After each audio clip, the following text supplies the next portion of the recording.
को बहुत नुकसान होता है। किसी शायर ने कहा था, किताब सादा रहेंगी कब तक, कभी तो आगाज़ बाब होगा। किताब सादा रहेंगी कब तक, कभी तो आगाज़ बाब होगा। और कब्रिस्तानों को बेचने वालों, कभी तो तुम्हारा हिसाब होगा।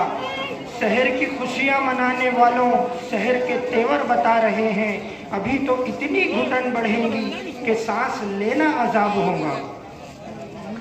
हम जानते हैं कि हम जिस मुल्क में रह रहे हैं वहाँ गैरों का तसल्लुत है और मुल्क के हालात ऐसे हैं कि यके बाद दीगरे मुसलमानों के मजहबी कवानीन के ऊपर हाथ डाल करके उनसे छेड़खानी की जाती है।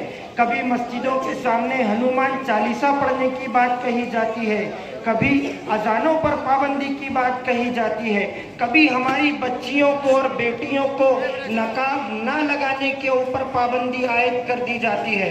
आज हमारी मस्जिदें, हमारे कब्रिस्तान, हमारे खानकाहें और हमारे मदरसे फिरका परस्तों की नज़र के अंदर खटक रहे हैं। आज होता ये है कि अगर आज यूपी के अंदर देख लीजिए, कई मदरसों के ऊपर बिल्डोजर चला दिया गया।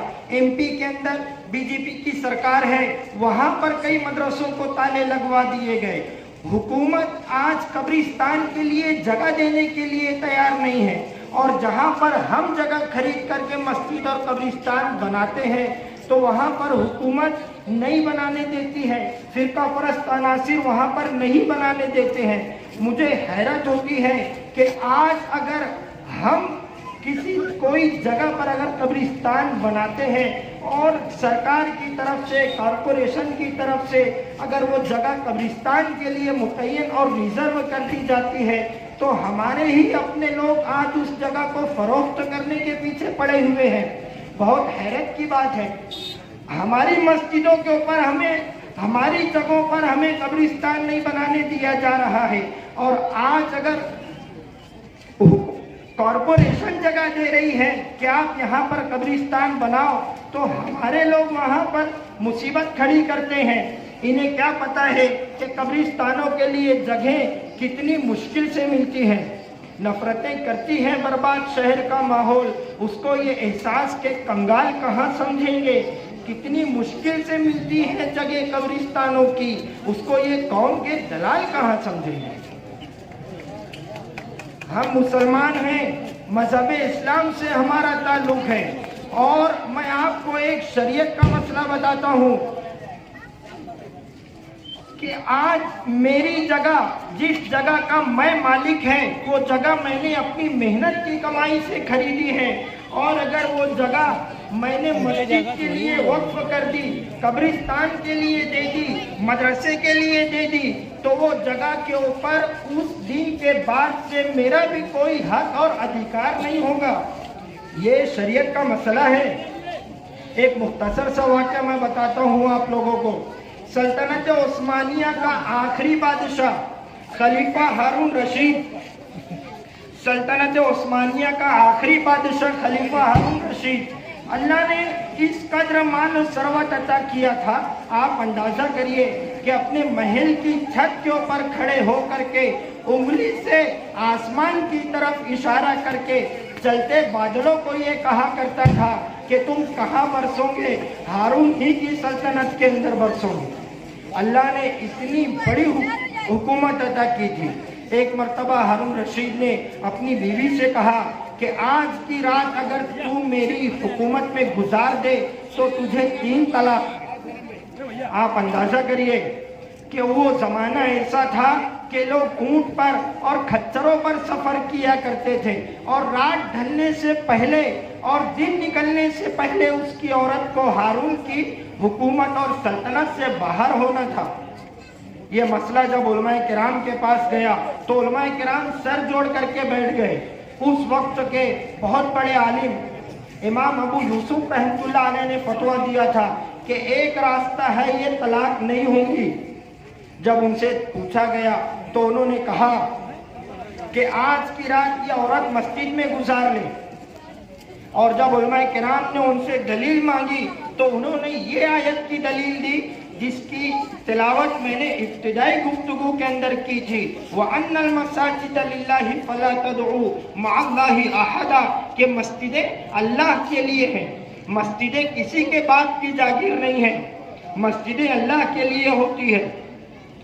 आज हम जानते हैं कि आज का जलसा जिस मकसद के तय लिया गया है, शेख आसिफ साहब ने ये बेड़ा उठाया है कि कब्रिस्तान को बचाना है। जो लोग ये कह रहे हैं कि ये सियासी लड़ाई है, ये सियासी मुद्दा है, उन्हें ये बात समझ लेनी चाहिए कि सियासत करने के लिए और भी बहुत सारे मौजूआत हैं।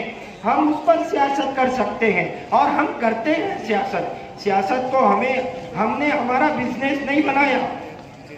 जिस तरीका से आप चुन करके आ जाते हो और कारपोरेशन का खजाना लूट लेने का और एक एक 1.5 करोड़ शादियों में खर्चा कर देने का शहर देख रहा है।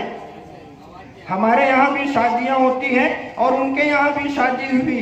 किसने कारपोरेशन का खजाना लूटा और किसने सियासत को धंधा बनाया और किसने एक सियार से ऊपर शादी में खर्चा किया, शहर देख रहा है अपनी पेशानी की आंखों से। आसिफ शेख रशीद साहब शहर की तमाम ही मजहबी तंजीमों के पास भी गए थे, जमियत उलमा के पास भी गए, लेकिन क्या वजह है मैं कुछ कहने की जसारत नहीं करूंगा, वो आसिफ साहब ही बताएंगे कि क्यों खामोश है। लेकिन हम खामोश नहीं बैठेंगे क्योंकि हमारा ज़मीर जिंदा है। किसी शायर ने कहा था, अमीर शहर तेरा हुक्म मान ले, लेकिन किसी फकीर की आवाज़ रोक लेती है। सारी तंजीम खामोश है मगर हमें ज़मीर की आवाज़ रोक लेती है। आज MIM पार्टी के कौमी सदर बैरिस्टर असदुद्दीन ओवैसी साहब टीवी डिबेट के ऊपर बैठ करके मस्जिदों के ताल्लुक से रोते हैं, मस्जिदों और खानकाहों की, मदरसों की बात करते हैं, मुसलमानों की बात करते हैं। मुझे हैरत होती है, रो करके वोट मांगते हैं।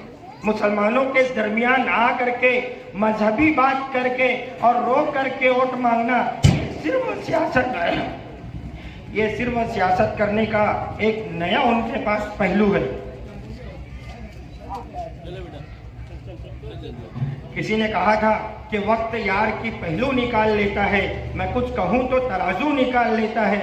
मैं इसलिए भी तेरे फन की कद्र करता हूँ कि तू झूठ बोलकर आंसू निकाल लेता है। मालेगांव के अंदर भी उन्होंने यही सियासत की। मालेगांव के अंदर कहा था कि हम हर महीना 2 महीना के बाद आएंगे। मुझे हैरत होती है कि 12 नवंबर का मामला मालेगांव के अंदर हुआ, असद साहब मालेगांव आए नहीं। अब हो सकता है कि बड़े लीडर हैं तो बड़े हादसे का इंतजार कर रहे होंगे कि 12 नवंबर से भी बड़ा हादसा अगर कुछ होगा। ये औरंगाबाद तक के आ गए हैं, नासिक में वलीमे में आने के लिए टाइम है, लेकिन मालेगांव आने के लिए इनके पास टाइम नहीं है। कब आएंगे? इलेक्शन के दरमियान में आएंगे। इलेक्शन के दरमियान में आ करके अल्लाह के नाम पर वोट मांगते हैं। इलेक्शन के दरमियान में आ करके अल्लाह के नाम पर वोट मांगते हैं। किसी ने कहा था कि फर्जी आंसू छलकाना पड़ जाए वो आमाल न कर, पहले ही जज्बात नहीं है खुद को और कंगाल न कर। वोट के नाम पे, नोट के नाम पे खूब सियासत कर, लेकिन अल्लाह जैसे पाकीज़ा नाम का तो इस्तेमाल न कर।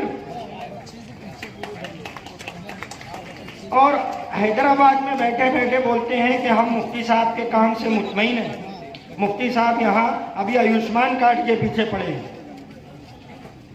आयुष्मान कार्ड बनाने के पीछे पड़े हैं मुफ्ती साहब। अभी सबसे बड़ा मसला मुझे ऐसा लगता है मालेगांव के अंदर कि आयुष्मान कार्ड का मसला सबसे बड़ा मसला है।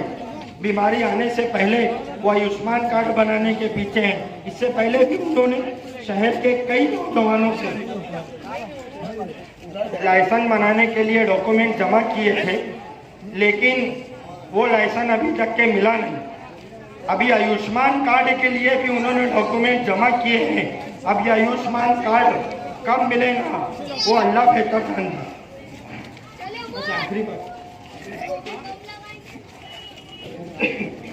असल में मुफ्ती साहब का मसला ऐसा है, डॉक्टर राहत इंदौरी ने कहा था कि झूठ से, सच से जिससे भी यारी रखें, आप तो अपनी तकरीर जारी रखें।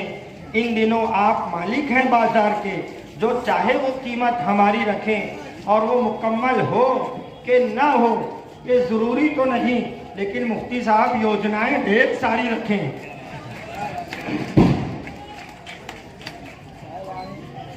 अभी एक आखिरी बात और बहुत अभी शहर के अंदर एक नए नवीले हमारे सिखाऊ सियासतदान लॉन्च हुए हैं और नसीब से किसी की सिफारिश पर कांग्रेस की सदारत भी मिल गई है उन्हें। पता नहीं क्या हो जाता है, रात में अच्छे सोते हैं, सुबह उठ करके प्रेस कॉन्फ्रेंस कर लेते हैं और समझता नहीं, जज्बात में आकर के कुछ भी बोल देते हैं। कभी कहते हैं नाना पटोले आने वाले हैं, कभी कहते हैं 3 करोड़ आने वाला है, कभी कहते हैं हम चूड़ियाँ पहनने वाले हैं। भाई चूड़ियाँ पहनी नहीं जाती, पहनाई जाती है। जैसे सगाई पे अंगूठी पहनाई जाती है, ऐसे चूड़ियाँ पहनाई जाती है, पहनी नहीं जाती है। और शेख रशीद साहब ने चूड़ियाँ पहनाने का भी एहतजाज किया है। उन्होंने तो सिखाने में गलती नहीं की होंगी, आपने सीखने में गलती कर दी है। माजी में उन्होंने कहा था कि हम चूड़ियाँ पहनेंगे, अब जज्बात में आकर के बोल दिए। साथियों ने कहा होगा कि आपने क्या कह दिया, हम नहीं आएंगे आपके साथ। अब मरता क्या नहीं करता, तो नाना पटोले के नाम से हर बार शहर में चर्चे में रहते हैं।